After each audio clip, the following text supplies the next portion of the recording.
தீவிரமா நம்ம பேசிட்டு வரோம். ஆனா இன்னைக்கு டாஸ்மாக் நிறுவனங்கள் அதை சப்ளை பண்ணக்கூடிய மதுபான ஆலயங்கள், டாஸ்மாக் அரசு நிறுவனம், இதையெல்லாம் ஒரு கம்பைன்டாக இனி கையில் எடுத்துக்கிறாங்க. இதுல இருந்து நமக்கு என்ன தெரியுதுனாங்க, டாஸ்மாக் நிறுவனமும் மதுபான ஆலைகளும் ஒன்றாக இணைந்து தமிழ்நாட்டினுடைய லிக்கர் பாலிசி இவங்களே மிக்ஸ் பண்றாங்க. எந்த நிறுவனம் இவர்களும் கொடுக்கணும், டிஆர்பால் அவங்க நிறுவனமா இருந்தா டாஸ்மாக் அதிக சப்ளை பண்ணணும், இவர்களுக்கு ஆகாத நிறுவனமா இருந்தா கம்மியா சப்ளை பண்ணணும்.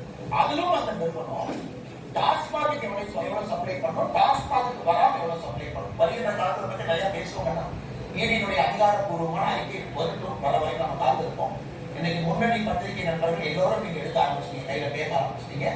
இது இன்னைக்கு பேச வேண்டிய சப்ஜெக்ட். இதுதான் 2026 தேர்தல் வரைக்கும் தமிழ்நாட்டுடைய பத்திரிகை நண்பர்கள் பேசணும்.